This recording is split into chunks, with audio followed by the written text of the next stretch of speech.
Trump is melting down tonight because Mark Meadows, the one man who sat beside him through every meeting, every phone call, every pressure campaign, has finally cracked. And what he just told investigators is so explosive, so career-ending, it's triggering panic inside Trump world. Meadows didn't hint, he exposed. He handed over thousands of documents, texts, memos, call notes that map out Trump's entire power grab operation. And the worst part? Meadows says he told Trump the fraud claims were fake, and Trump pushed them anyway. That destroys every defense. This isn't rumor, this is proof.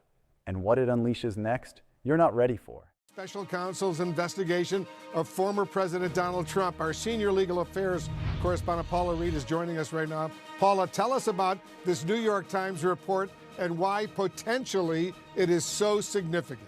An incredibly significant development in the special counsel investigation. The New York Times reporting that Trump's former White House chief of staff, Mark Meadows, has testified before the grand jury that special counsel Jack Smith has been using in both of his investigations, both into January 6 and also into the possible mishandling of classified documents down at Mar-a-Lago.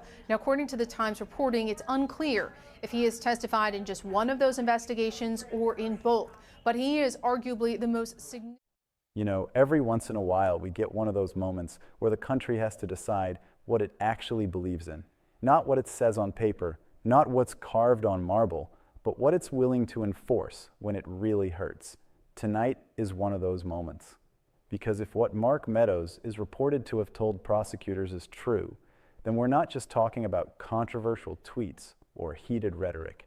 We're talking about a deliberate, organized effort by a sitting president to stay in power after losing an election, and a justice system that is finally treating that like the crime it is, not just a political argument. So let's strip away the noise and talk plainly about what's on the table. Mark Meadows wasn't some minor aide.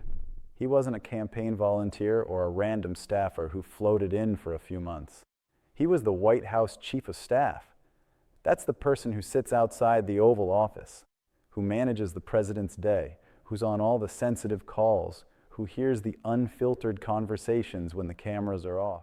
Before the grand jury and the Department of Justice, it is, from his perspective, very different. Maybe just like Mike Pence. I mean, Mike Pence did fight going to the grand jury. They lost in court, and then he ended up going. But it seems as though Mark Meadows might be following that playbook to sort of go and say what you want. But we don't really know what the subject is. I will tell you that there has been concern, and I'm sure Paula is hearing this as well, from some in the Trump orbit, that Mark Meadows is maybe making a deal or giving something in order to, or getting something in order to give something. Again, we don't know, but that is why, one of the many reasons why this testimony is so significant, because of the question marks and because of the jitters that it leaves in Trump world. If there is anyone who knows what Donald Trump actually said and did in those crucial weeks after the 2020 election, it's Mark Meadows. According to the testimony and filings that are now public, Meadows is telling prosecutors that Trump didn't just complain about the election or ask for recounts. He directed a pressure campaign. He wasn't confused, he was intentional. He allegedly told Meadows to contact state officials, to arrange calls, to lean on people whose job was simply to count and certify votes.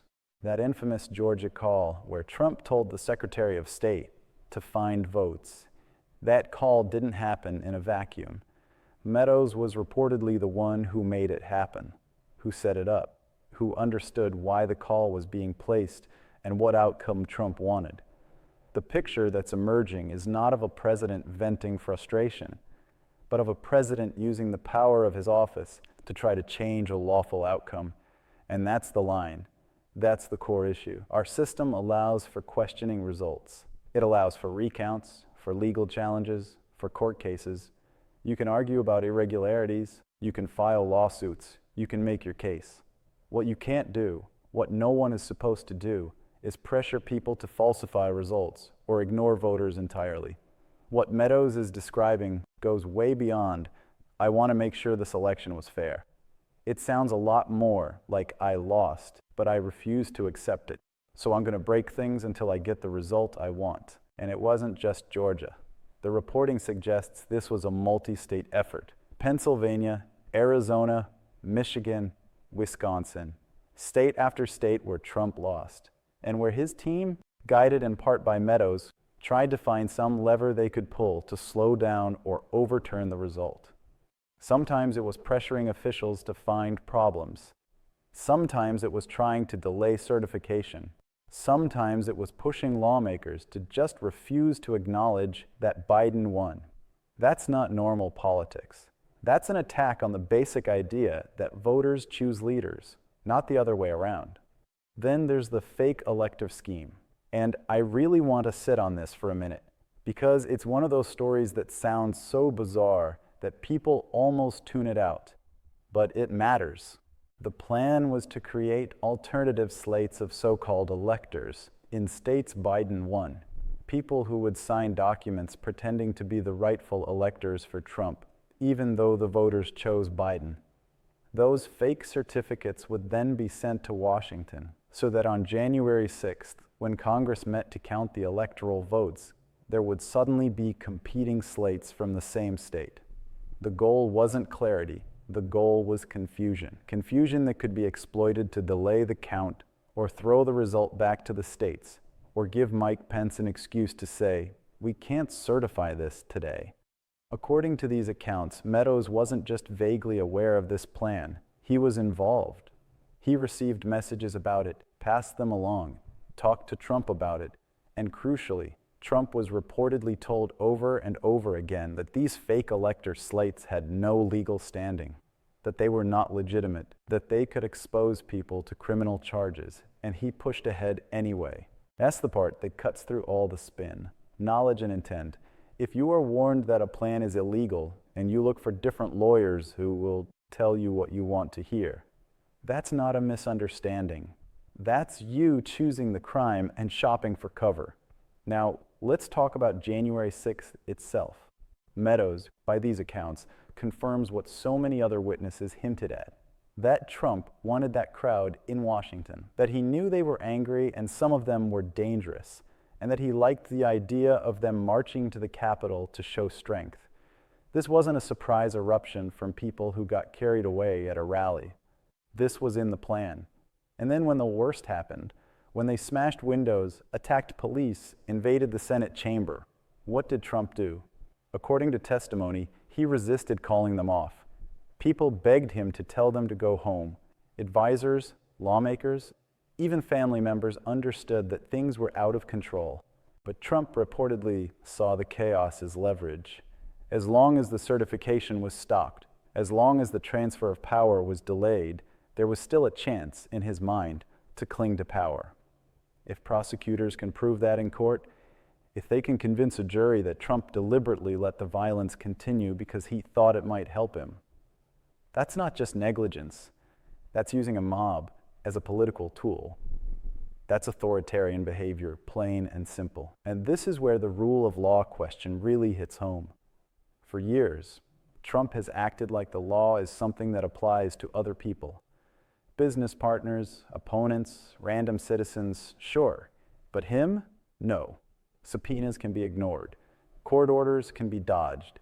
Investigations are witch hunts.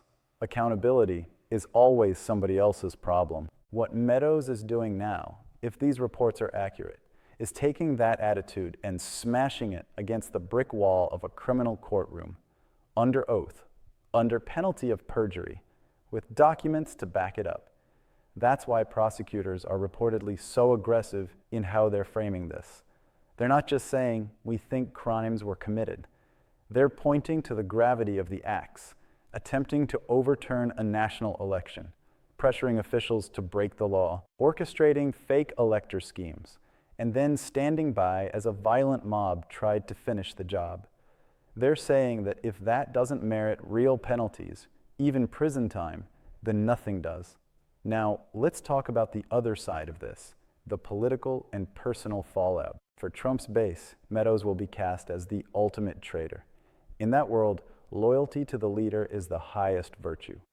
Not loyalty to the Constitution, not loyalty to the truth, loyalty to one man. And when that man is facing legal danger, anyone who tells the truth becomes the enemy. We already know what that looks like. Threats, harassment, attempts to discredit witnesses, smearing anyone who cooperates with investigations as part of some grand conspiracy. That kind of reaction isn't just ugly, it's dangerous. It's designed to scare the next potential witness into staying quiet. On the other side, for people who watched January 6th in horror and have spent years hearing, "Move on, it wasn't that bad," this is vindication. It's confirmation that what they felt in their gut was right, that this wasn't normal, that this wasn't acceptable, that it was an attack on their vote and their country. And then there are Republican officials, stuck in the middle, trying to tiptoe around the truth.